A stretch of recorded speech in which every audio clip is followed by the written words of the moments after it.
is beginning to fray. The new Silk Road is hitting a dead end here in Canada for a lot of people. You don't have to travel very far from here to find poverty in Canada.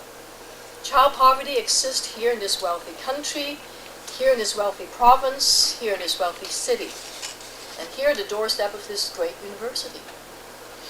It is the reality of the lives of the people who may push the dim sum cart in Chinatown, work as cashiers in a corner store, sweep the floors of this building, these different buildings here in the middle of the night.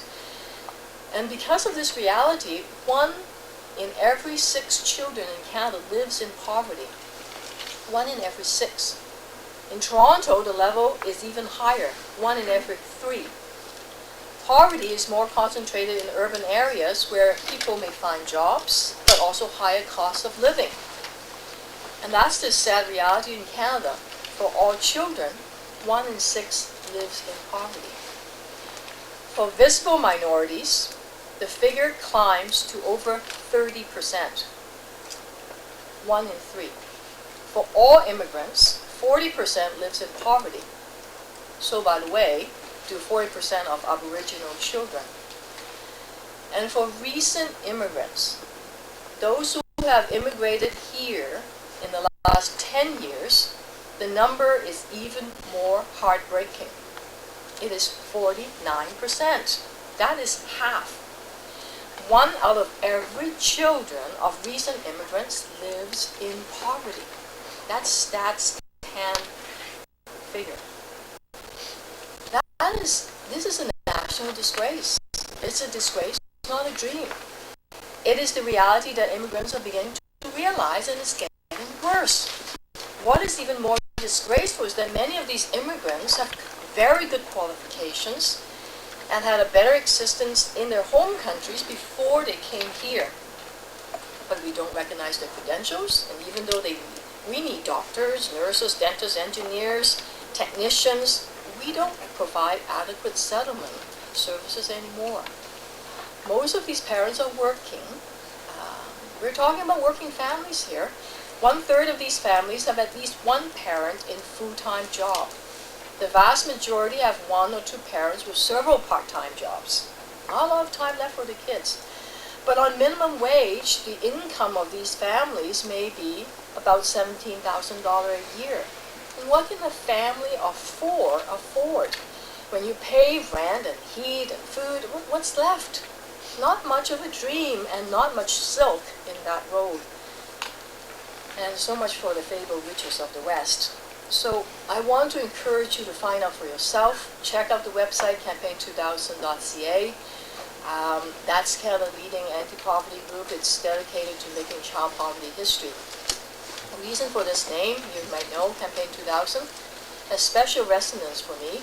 In November 1989, Ed Broadbent, the former leader of the NDP, made a resolution in the House of Commons.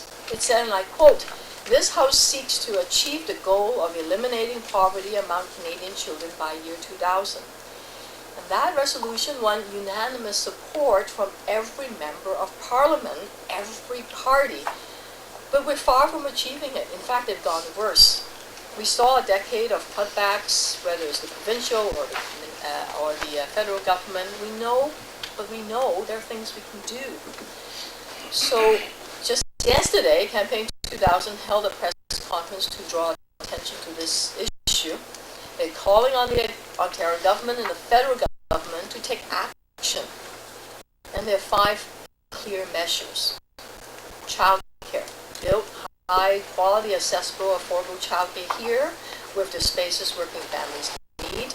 Social assistance, restore social assistance to the level that helps people get above poverty line, and stop calling back the child benefit from families that have social assistance. They happen to be the one that need it most, by the way. A minimum wage. Increase the minimum wage to $10 an hour. Build in an inflation index and make it work by enforcing employment standards to stop exploitation and discrimination. And a lot of these recent immigrants happen to work in these kind of jobs. Affordable housing. Increase funding to invest in affordable housing and address homelessness and I tell you, when I've been a municipal council all these years, the number of new immigrants that come to me and said that they can't make payment is tremendous. They can't find affordable housing. It's really difficult for them. And number 5, this is an interesting one, invest in improved services for new immigrants and to get recognition for qualification and credentials, among other things. For the NDP, these measures are high priority for us. You know that. That's our platform. They're now sold. I am in our caucus given some special responsibility. I'm the NDP critic for children and youth with a special focus on child poverty. And I'm also the deputy critic for immigration with a focus in Toronto. As a new member of parliament, I'm determined to ensure that we finally live up to our resolution and commitment to end child poverty. I've been working for this for over 20 years, seeing too many broken promises along the way. And for over a decade, there was no new federal or provincial investment. We saw some action in minority government last year, and we see declining investment in service for immigrants. So, result, we have child poverty, cycles of poverty, and it's really hard for children to break free. We may believe they can, but that belief is rooted in the history, in the realities of the 70s and 80s. It's gone a lot worse. We see youth crime, violence, we see poverty, despair, and this is the price to pay when we neglect social fabric. When the silk begins to unravel, when the road begins to crumble, that's what's happened. But there are rewards when the right investments are made. That's what I'm focused on. So let's focus on the positive. We can get results to make child poverty history. And then yesterday's dreams can become tomorrow's reality for immigrants to this country. That would be the best contribution of this particular immigrant from Hong Kong can make to help create a future where a future 13-year-old arrived in this country can face the boundless opportunities that I saw those years ago. A country where everything is possible. I know we can do it. We have the riches here, and there's plenty of silk. We just have to weave it together. So that's our challenge, and let's rise to it. Thank you for letting me be the speaker today. The 7. Well, you just heard Olivier. She speaks like a politician, but I'm going to speak like a historian. I find the title of this discussion, The New Silk Road, intriguing. How does one compare Hong Kong immigrants? The first thing that comes to mind is the Roman reference to the Chinese as the Silk People, or Seres, in 53 BC, when they first came across silk fabric during their campaign against the Parthians. So Silk Road, to me, at the present time, means the movement of people and trade of the Chinese in Hong Kong. Since Canada was the main destination of Hong Kong immigration in recent years, between 1990 and 1994, 57% of all immigrants from Hong Kong came to Canada. So the traffic could be perceived as the new Silk Road. Until recent years, all movement of people from China to the Western world had been either through Hong Kong or directly from Hong Kong. A lot of people are not aware of that because Hong Kong was the main port of immigration from China. And that was because since 1483 until July 1st, 1997, Hong Kong was a British colony. As an important port for shipping, Hong Kong was the port of embarkation for Chinese laborers who went abroad to work. Until recent years, those who emigrated from China were all from the coastal areas of South China because Guangzhou was the city open for trade with the West under the Qing dynasty. Hong Kong was also the main conduit for transfer of money from Chinese laborers working abroad to their families in China. Please note that up to the first part of the 20th century, there wasn't such a thing as passports or visas. Anyone from anywhere in the world who wished to go to any country to work was able to do so as long as the passage was paid. The first major wave of Chinese migrants came to Canada because of the gold rush in BC in the 1850s. Initially, they came to Canada from San Francisco, where they had gone before because of the gold rush there. My own great-grandfather also went to San Francisco at that time. They were joined by migrants from China. A few of them made their money in gold mining because the Chinese were not allowed to work the mines until the white miners had moved on.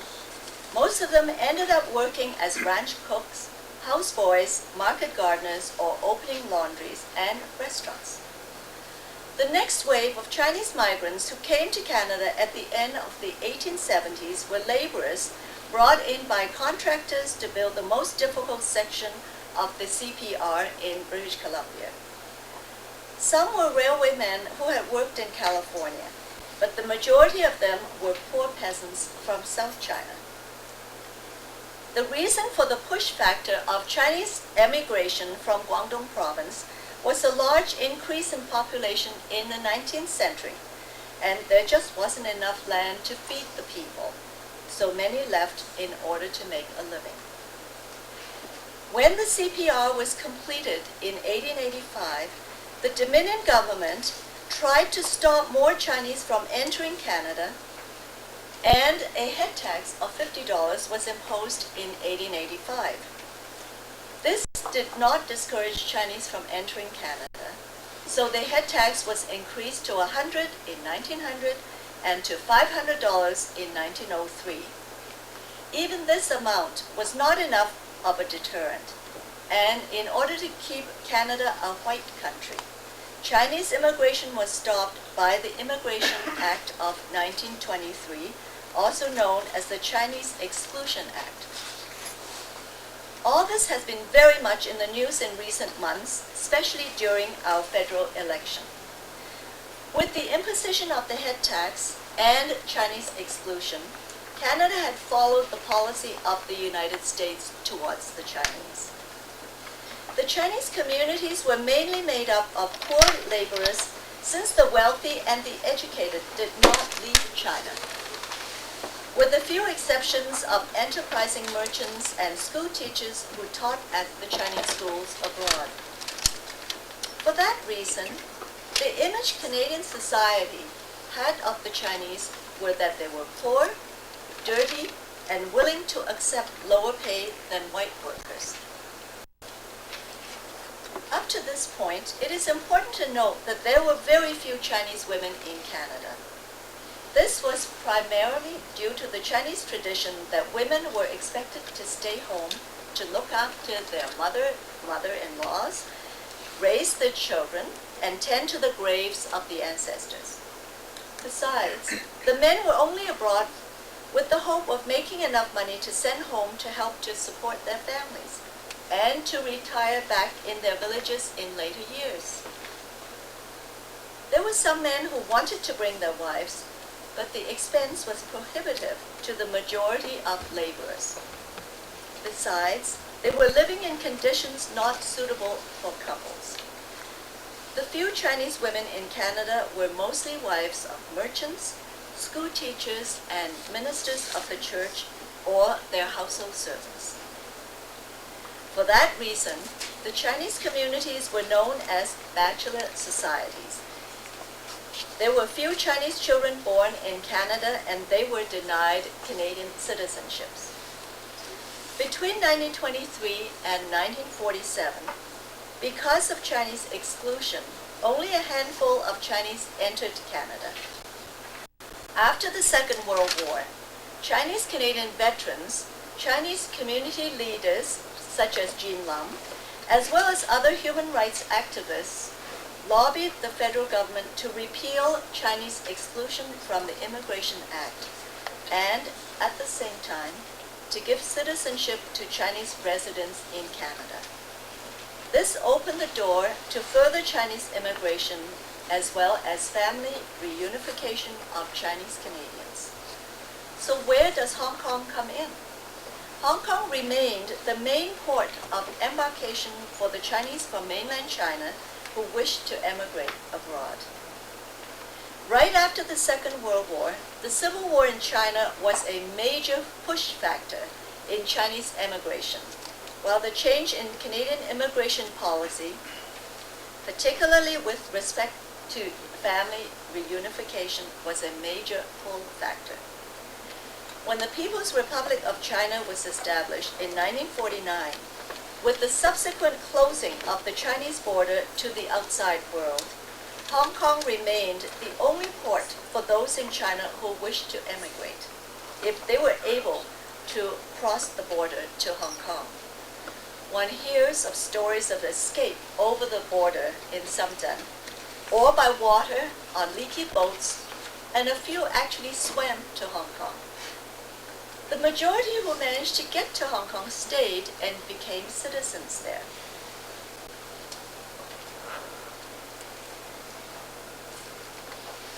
I came to Canada in 1959 on a student visa, and at that time there were very few students of Chinese descent in Canadian universities. We saw more Chinese faces starting in the late 1960s. With the introduction of the point system in 1967, immigrants to Canada could apply based on their education, skills, and training, not just family connections. Many students from Hong Kong started enrolling in Canadian universities because upon graduation, if they were able to get employment, they could apply for citizenships. Since the late 1960s, an increasing number of women with skills were able to apply to immigrate on their own instead of having to be dependents of men as before. By the end of the 1970s, with an increasing number of educated immigrants in the Chinese Canadian communities, the status of the communities was raised in the eyes of mainstream Canada. I believe it was around this time that the Federation of Chinese Canadian Professionals was formed by immigrants from Hong Kong. Diplomatic relations were established between Canada and Hong Kong in 1971. When our former Prime Minister Pierre Trudeau visited China in 1973, an agreement was signed which enabled close relatives of Chinese Canadians to immigrate to Canada. Chinese immigrants to Canada, whether they were originally from China or from Hong Kong, all came through Hong Kong, many having to stay there for a number of years for the immigration process. Statistically, according to Citizen and Immigration Canada, some of these immigrants may have been listed as from China because that was their country of birth. Immigration specifically from Hong Kong did not gain prominence until the 1980s. Many of these immigrants were born in China and over the years had obtained Hong Kong passports. Now I mention Hong Kong passports is because that it was due to the eventual return of sovereignty of Hong Kong to China, the British government made the distinction between British passports and Hong Kong passports for the fear that British Isles would be flooded with Hong Kongers. Well, that couldn't happen anyway because it's very difficult to make a living in Britain. The negotiation between Britain and China over the sovereignty of Hong Kong caused jitters in the minds of many Hong Kong residents. By the end of the 1980s, because of the events at Tiananmen Square and the imminent return of Hong Kong back to China, many of the residents applied to immigrate to different countries. This was possible because Hong Kong was experiencing a period of economic prosperity, and immigrants were in good financial positions to make the move. In order to attract investment capital, Canada, like the other immigrant-receiving countries, introduced the business and entrepreneur categories for immigrants with business backgrounds and with high net worth. Between 1990 and 1994, almost 173,000 Hong Kong immigrants landed in Canada. The volume of annual immigration peaked at over 44,000 in 1994 alone. Visibly, there were Chinese everywhere in the major cities, and malls reminiscent of Hong Kong started springing up. Everywhere, one could hear Cantonese being spoken. During this period, we saw high-end retail stores hiring Cantonese-speaking staff. Canadian corporations started advertising in Chinese to attract these wealthy immigrants. The status of the Chinese-Canadian communities had moved from professional to super rich. It is only in recent years that Chinese immigrants enter Canada directly from mainland China instead of via Hong Kong. In 1998, there was a modest increase in immigration directly from mainland China, as compared to the large numbers from Hong Kong. A major shift started to occur in 1995 with the gradual decline of immigrants from Hong Kong and the gradual increase of immigrants from mainland China. By 2001, less than 2,000 immigrants arrived here directly from Hong Kong. In recent years, what is very apparent is that there is an increasing number of Mandarin-speaking immigrants, whereas they all used to speak Cantonese. Today, immigrants from mainland China are the largest group of immigrants arriving in Canada annually. I want to point out this demographic may soon be overtaken by immigrants from South Asia. Upon reflection, how has immigration from Hong Kong influenced Canadian society? I'll go back to the comparisons between the old and the new Silk Roads. First, the movement of people declined as in the case of the old Silk Road and Hong Kong immigration to Canada. Number two, trade declined along the old Silk Road because the Sea Silk Road proved to be a much easier route for trade by the 7th century AD. As in the case of Hong Kong investments, they're no longer pouring into Canada, as in the later part of the 1980s and the first part of the 1990s. And of course, since then, there has been a large number of return migration because of better economic opportunities in Asia. What are the long-term results? In both cases, we have the introduction of new races, cultures, and religions into China from the old Silk Road and into Canada from the new Silk Road. Cave paintings along the old Silk Road showed peoples of different ethnic backgrounds other than Central and East Asians. Interestingly, the most important commodity carried along this route was not silk, but religion. Islam was introduced. Even more importantly, Buddhism became a dominant religion in China. Immigration to Canada has the same long-term effects. For that reason, we have become the most multicultural country in the world. With the intermingling of peoples, we have incorporated their cultures and faiths. Immigrants from Hong Kong, whether they remained in Canada or have returned to Hong Kong, Their influence in Canadian society will forever be part of Canadian culture.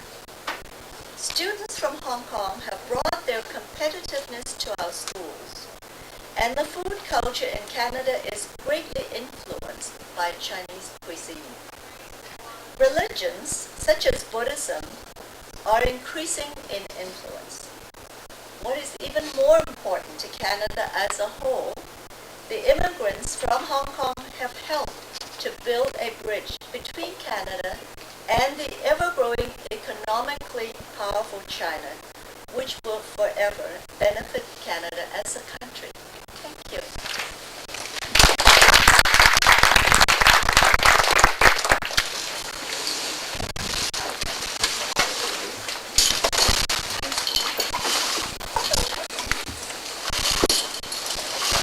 Going to discuss in the next 15 minutes is to highlight or to discuss a few issues related to the contemporary. One thing I would like to talk about, if we still use the analogy of Silk Road, I would like to look at those who are walking on Silk Road, how much they are connected to the home country and how much they are connected to the new country. Especially given the economic globalization and the advancement of technologies, we always heard in the news that a lot of new immigrants, especially when we talk about immigrants from Hong Kong, they like to travel back and forth. They maintain a very close contact back home to Hong Kong. So what I want to do here is to find out exactly how much do this group of immigrants they maintain their contact back home. And if this is the case, how much they participate in the Canadian social activities. So these are the two questions we'd like to address. To give you a little bit theoretical background of my discussion is that being trained as a sociologist and focusing on the issues of race and ethnicity and immigration, the major perspective, of course, we would like to discuss is the assimilation perspective, which is largely developed by the Chicago School at the beginning of the last century, drawn from the experience of the European immigrants in the United States during that period of time. And the major idea of the assimilation perspective suggested that when immigrants first come to a new country, they don't know the place, they don't know the language, they will stick together in the ethnic community. Once they stay in the country longer, they accumulate the resources, they know the country better, they develop better networks, then they will move out and mix with other group and become with a happy ending that everyone become one group. And the whole idea is that, at the end of the assimilation, supposed to be every groups or every individuals, they will share a common cultural life. But then this idea has been challenged in recent years by social scientists in all fronts. And not going to discuss in the details about all these challenges. But then one particular effort that has been made, I would like to draw your attention, is by a recent publication by Albert and Lee. And what they did is they rediscovered the work, so-called rediscover, the work of Shibutani and Kwan that was written in the middle of the last century to talk about the ethnic integration process. But one thing very interesting, what they are trying to discuss about the group relations, especially in related to immigrations, they suggested that in order to fully understand of integration, we should not focusing on the cultural aspect. Instead, we should look at integration from a perspective of ethnic stratification. In other words, that when we think about integration, we should look at it as the outcome is the equality among groups. In a sense that we should talk about, say for example, the income similarities among groups, the educational achievement among groups. So those are the things that we should focus on, but not about the culture. But then, since the publication of this work, there was a discussion, and of course, one major comments on this approach was raised by a sociologist, Wardinger, also at UCLA, and he asked a question that, all right, even though we would like to understand integration from an ethnic stratification perspective, but how can this group reach to the end? and that how can they reach to a common level in all aspects of their social lives. So he suggested that maybe something is missing that we would like to go back and reinvestigate. And here I would like to draw a work that's done by Doug Massey and his associate, that what they argue is that for a group, in order to fully integrate, the most important thing is the interaction, that is the social contact. No matter what kind of integration we are talking about, we have to reduce it back to interaction. And what they suggested that is the spatial integration. That means we may meet people in the university, we may meet people in the grocery store. After all, when we talk about integration, it's about interaction. So by learning about how they interact, or the patterns of the interaction, actually can help us to go to the micro level of understanding the integration of immigrant groups. But this approach, also in recent years, also challenged by another perspective, which is usually we refer to the transnationalism. What they are arguing is that the assimilation model is old, is outdated, is no use anymore for us to understand the contemporary situation.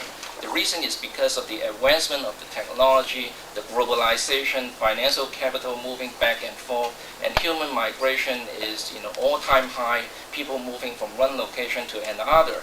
So in order to fully understand this, we should actually to look at the movement and the settlement at the same time, that people maintain their contact across the border. Immigrants especially, they maintain multiple contacts between with the friends back home at the same time with their friends in the new country. So it's a much more complicated process. It's not like a zero-sum relationship as described by the assimilation model.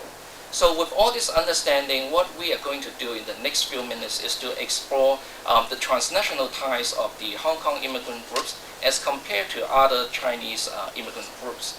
And also we want to explore the participation level of this group in the local organization. That means in the organizations in Canada.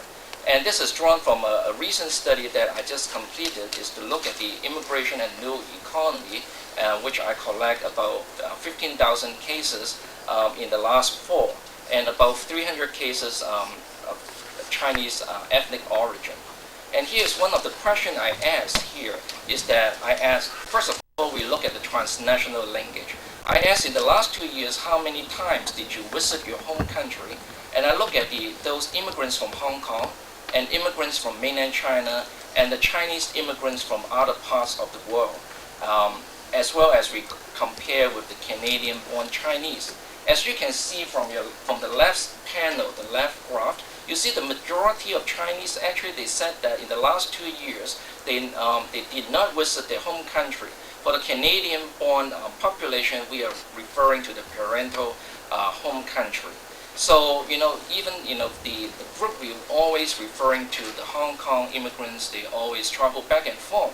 But here the data suggested that about 50% of them, they said that they didn't visit the home country in the last 2 years. And if they did, you see that most of them only pay a visit 1 time or 2 times in the last 2 years. Then we also want to ask the questions, among all these travels, how many of them were related to the businesses? Because we're always saying that a lot of the Hong Kong immigrants, or the immigrants from Asia in general, they hold a business back home and then they travel back and forth. And again, you see that if you look at the left panel, those who said that they said they make the trip, but then a lot of them, they said it's not related to business. Especially for the Hong Kong immigrants, which is the far left chart at the bottom, and you see that still about over 90%, they said that their trip were not related to business at all. And so you see that here, if people returning back to the home country, a lot of them is not about business. It's mainly for the personal reason. Then we also asked if maybe it's because traveling may cost a lot, may not everyone afford to do so. And so we asked them, how often do you contact your friends by telephone in the last 2 years? Again, if you look at the right side, you see that quite a large proportion or percentage of immigrants from Hong Kong, about 50%, they said they never contact their friends by telephone in the home country in the last 2 years. But then for immigrants from mainland China, we see that the larger percentage of them, they have some kind of contact with their friends by telephone back home. That only less than close to 30% of them, they said they never did so in the last 2 years. And among those who did the contact, you see that quite a large proportion of them, they maintain the contact maybe 2 or 3 times a week or once a week. In particular, I would like to draw your attention on the contrast between those immigrants from Hong Kong and the mainland China. And you see that those from mainland China seems to have a more contact with their friends by telephone. Then we maybe, still using the telephone may cost us some money. Some people may not be willing to do so. So we asked them, how about email? In the last 2 years, how often did you contact friends by email? Again, we see that quite a large proportion of them, almost all groups, over 50% suggested that they did not have contact with friends by email in the home country. And but then again, if you look at those who have the contact, quite a substantial of those immigrants from mainland, they do so, as contrast to those immigrants from Hong Kong. Instead of, besides contacting their friends, we also want to know, well, some immigrants, they also would like to know what's going on back home. So we asked the question, is that in the last 2 years, how often did you listen to the online radio from home country? Again, we see that quite a substantial number of them, they said they did not. And among those who do, you see that quite a large proportion of them are immigrants from Hong Kong. And want to draw your attentions about 6 to 7% of immigrants from Hong Kong, they said that they listen to the online radio from their home place about almost daily. So that's a pretty very frequent usage of the online radio. And then we also asked them, how often did you read online newspaper in the last 2 years from your home country? Again, quite a large proportion of them, they don't. But then if you look at the contrast between immigrants from Hong Kong and immigrants from China, we see that immigrants from China are more likely to read the online newspaper from home. Now we ask about, if you don't read your newspaper from home, don't listen the online radio, then how often do you read the local ethnic newspaper? Again, it's another source for you to learn about your home country. Here is a very drastic difference. We see that quite a substantial proportion of immigrants from Hong Kong and mainland China, they read the local newspaper. And among them, you see that the Hong Kong immigrants are more likely to read the local ethnic newspaper daily. Almost close to 50% of them, they read the Chinese newspaper daily, as compared to the 25% of the immigrants from China. So you see that here is quite interesting that the Hong Kong immigrant more likely to purchase the local ethnic newspaper to read, to find out what happened back home, but the immigrants from the mainland China more likely to use the online newspaper to find out what's happened back home. Then the other side of the story, we want to find out how much they participate in the new country.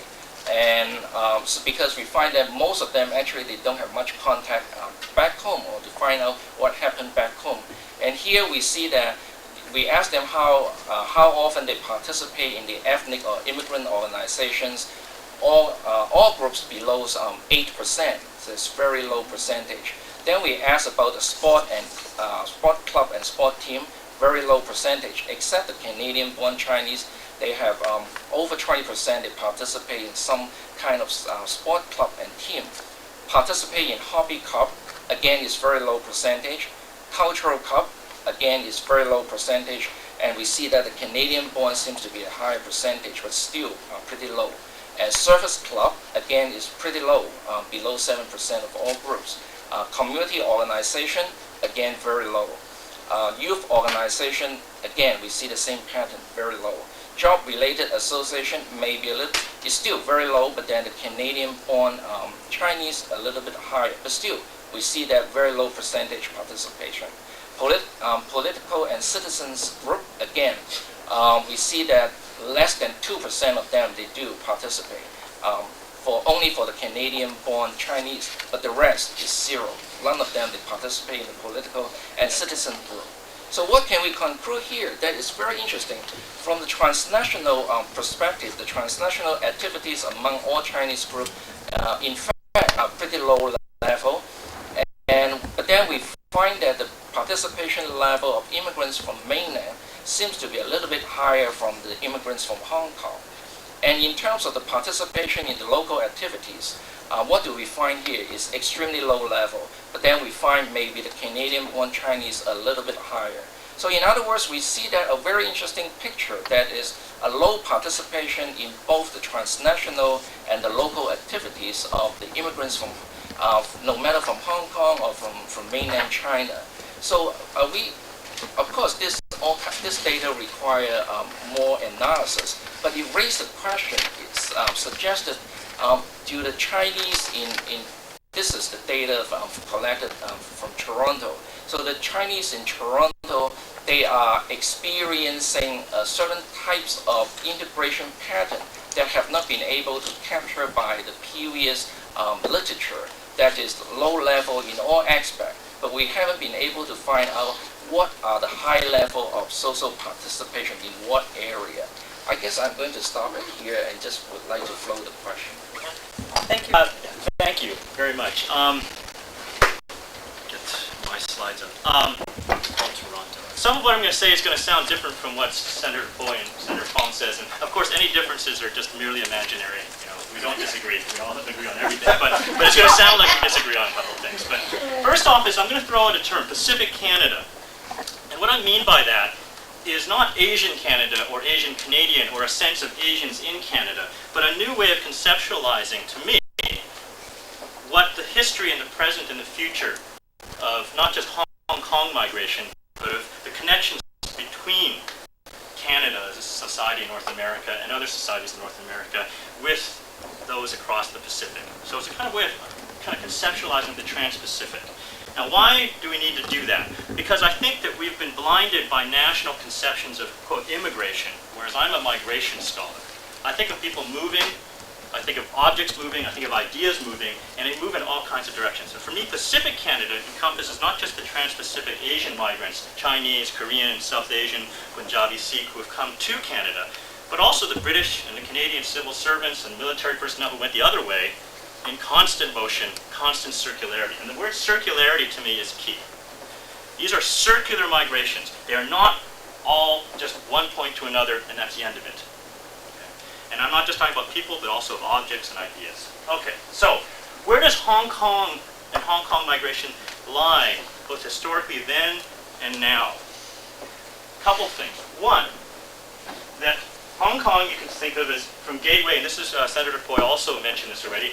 Hong Kong has been a gateway initially, in the late 19th into the early 20th century, the gateway of Chinese from Guangdong province to not just Canada, but the United States and to a number of settler colonies, European settler colonies in Australia, New Zealand, also South America, Central America. We know this. If you yourself are Cantonese, you've got relatives all over the world. And the reason why is because Hong Kong is a gateway for migration outwards, mostly laboring migration, as Senator Poy pointed out. Okay, 19th, 20th century, gateway of immigration. Both then and now, migration was highly circular, which meant that young men left, often single, tried to make money out of what I call an economy of relative location. If you can make money here, send it back, it goes farther back there, then send it back there. If you can move a cheap good from one place to another and sell it for more, then move it. Migration was based upon the economics of relative location. So what seemed like poverty in Canada, low wages, could leverage much more at home. And so they left wives at home. One of the arguments about the discriminatory legislation in Canada and the US is that they couldn't bring their women And the interesting thing is, Chinese migrants weren't bringing their women even when there wasn't discriminatory. Same in Southeast Asia. There was not discriminatory legislation. Guess what they did? They left their wives and kids at home. The reason why is economics of relative location, as well as a number of other factors about home. But the interesting thing is, between 1933 and 1967, these are rough years. I'm a historian, but I don't really care about exact dates. But let's just say around the time of the Japanese invasion of China to about 1967 reforms, you had a weird aberration. The circularity was cut off by war and by a lack of some of the transportation technologies that were already making a Pacific region. So the weird point is then, not now. It's not a new globalization, it's a re-globalization. As an historian, I think it's really important to remember that. Okay. Now, Hong Kong became an entrepot for Southeast Asia, it always was, and a destination for refugees. Again, Senator Poy mentioned this. After the PRC took over what is now China, Hong Kong became a point of refugees, and it was the first point when people started to consider Hong Kong home. And so the reason why you have this idea of Hong Kong migration now, as if Hong Kong was the home rather than just a thoroughfare, is because Hong Kong started to become home for many of the refugees who went to Hong Kong. And that's a key point, because if you think about the circularity, you think about the networks have been the same networks. Steamships from Hong Kong to Vancouver, airplane to Hong Kong to Vancouver. What's the difference? A little faster? It's the same route. Okay? And the routes were being followed. All right, let me just talk a little about rhythms of migration in this area. We often connect up Asian migration of all types to the US with Canada. And I think if you just take a quick look, I don't know if it's possible to see it, but let me just, 1850 gold rush, US 1858 gold rush. Some of the same Chinese were coming up, right? 1860s and 70s railroads, 1870s railroads in Canada. Guess what? Same Chinese. They didn't come straight from China, many of them. They just came up through Oregon and Washington State. 1882 Exclusion Act. Okay. The hidden secret of Chinese Exclusion Act is it actually it cut off further migration, but the circular networks and smuggling and continual new networks continued. The secret of the rising national sovereignty over migration is it wasn't very effective. The first visas, it's the first what we might call passports. Senator Poy said they didn't exist back then, but you know who were the first people to be taken pictures of? Chinese. 1885. Now, the Canadians did it differently. They said, you know, instead of cutting them off, it doesn't work anyways, let's just charge them a year's salary, which is what $50 was. Didn't cut off migration, but what it did was it made it a cost-benefit analysis if you're a migrant. You got to pay a year's wages, but maybe you can make it back still. And people continued to pour through. And in fact, one of the things they poured through was to come to Canada and go to the US. Right? And so the Border Patrol, the thing, there's now Homeland Security, and guess who were they trying to stop at the Canada-US border first? Chinese. And then when they moved their operations down to the US-Mexican border, guess who were they trying to stop? Not Mexicans, Chinese. 1924 National Origins Act in the US cut off almost all migration from Asia. Formally, guess what? 1924 to about 1930, the Chinese kept coming illegally. The Depression had more to do with cutting off trans-Pacific migration than laws did. 1923 Chinese exclusion in Canada, same thing. Okay. 1943 exclusion overturned. World War II, an important mark. 1947 Canada grants citizenship. Okay. Immigration Act in 65, guess what? Point system, new waves of Asian. Guess what we did in 67? Same thing. 75, fall of Saigon, created a whole wave of what were called political refugees, Sino-Vietnamese, especially in the boat people wave. But guess what? The overwhelming majority of those boat people were ethnic Chinese. Okay. And so you had a parallel there. Now, where did we go weird in Canada? We started to cherry pick well-off, educated Hong Kong Chinese. The US tried to follow, but they've got these problems like constitutions and stuff, which limit their ability to go cherry pick rich people and others. Okay, so that's a provocative comment. Let me throw a. 2007 is coming up. It's 2006. Let me just give you a kind of way to conceive of this so that it's easier to remember. Next year is the 100th anniversary of the 1907 anti-Chinese riots in 1907. where a large number of people rioted against Chinese. Now, we called it the anti-Chinese riots, but really it was anti-Punjabi Sikh, anti-Japanese, anti-Chinese riot. It began in Bellingham across the border as an anti-Punjabi Sikh riot to clear the Punjabi Sikhs out of the lumber mills.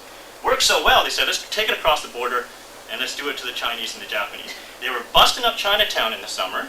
You know, the Asiatic Exclusion League were the fellows who were organizing this. And it took so long in Chinatown that by the time they got to Little Tokyo, 3 blocks away on Powell Street, the Japanese had armed themselves and stopped them. So we don't know this as the Japanese riot or the anti-Japanese riot because the Japanese stopped them. Okay. So 100 years since then, I think of this as a kind of way just to remember that it's a 100th anniversary of a certain kind of white supremacy, which was about keeping white Canada forever. Right? White Australia at the same time. You could say white United States, except that's redundant historically. But there was an attempt by settlers, European settlers, to come in and say the Chinese are taking our jobs. In fact, they were taking the Chinese jobs because the Chinese had created many of the lumbering and fishing and agricultural industries that were there before the Europeans got there. So white supremacy and white settler nationalism and white supremacy in that period is really about the displacement of the Chinese because they were there first. That's why they built the railroads. Everybody ever think of the irony that you build the railroads, bring people from the East Coast that are doing this too, and they send their kids to Canada? Why? Because it's cheap education in comparison. And the secret here is, I have students who say, if you're a mediocre student, Canada's a great place to go. Because if you're in Seoul, really tough to get through the exam system. Right? To get to the University of Seoul, really hard. So your parents, you know, they just watch you about you're 12 years old and you're going, you know, our kid's a little, Send them to Canada. I'm not saying all Canadian students, but this is a prime consideration when you have qualitative surveys of why people send their kids to Canada, because the kid might not make it over there, right? In the tough exam systems. And so Canada, it's also cheap. If you're a Canadian citizen, it's incredibly cheap to get higher education here. Astronaut families. The circularity, as I said, is returned. Now the interesting thing is it's the opposite. It used to be the men would move, work, send money back. Now what you do is you work over in the Asian side and send your family the other way. Economics of relative location. Because things have switched the other way. You can make more money in Asia, but it's more secure and safe to keep your wife and kids over on this side. Business entrepreneur, as was mentioned, the investment and immigrant program. You might think of this in two ways. One is the passport, the Canadian passport, a wonderful thing to have, mobility. I just became a dual U.S.-Canadian citizen. I taught at UCLA for 10 years. Why did I become a dual U.S. citizen? Because I was leaving the U.S. and it would make it easier for me to move back into the U.S. Not that I'm not a patriotic American, even though now I'm an American citizen. But what it is, the passport allowed me mobility. And if you think of the passport as a form of mobility, then Canadian citizenship is really, really useful and valuable. It's good value added. New head tax. Is it worth $250,000 to pay for a Canadian passport for you? And not only that, you get a bonus, throw in all your family? Yeah. Right? If you think about the old head taxes, like 1 year's wages, $250,000 now. Vancouver is Switzerland in particular. Toronto, I think, is a slightly different case, so I'll talk more about Vancouver because it's where I teach right now. It's where I was born and grew up. 1986 to 1996, the Chinese-Canadian population of the city of Vancouver nearly doubled in 1 decade, from 70,000 to 143,000. It's even higher now. 1991, 28% of all adult migrants from Hong Kong held a university degree, much higher than the normal population in terms of general population. 23% of all the Hong Kong migrants in that decade came as business class, which meant it required a $250,000 investment. That's why I call it the new head tax. So in other words, 1/4 used that as a means. If we had more time, I'd show you all the stores and stuff in Vancouver where there's no customers because it didn't matter because you just needed to invest to get in. Right? High return rates. So it's just in the newspapers yesterday, the Stats Can story. I don't know if you saw it, but the high return rates, particularly of males, 25 to 40. And if you don't take them into account as Canadians, then you've got a skewed picture of Hong Kong migration.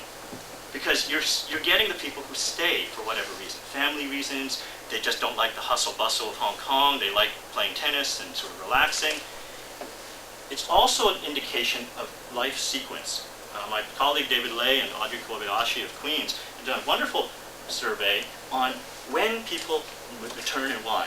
And what they get is, a lot of people want to make money somewhere else, but they want to retire here or they want their kids to go to school here. It's life cycle considerations as to when they would even think about putting themselves in that circular network. Okay, here's my, too bad all the pictures are gone. Okay, Hong Kong migration and circular. So go back to that theme of circularity. What's the challenges? If we use Hong Kong migration not as an aberration, but as in fact the model for considering not just Pacific Canada, but Canada in general, what are the challenges?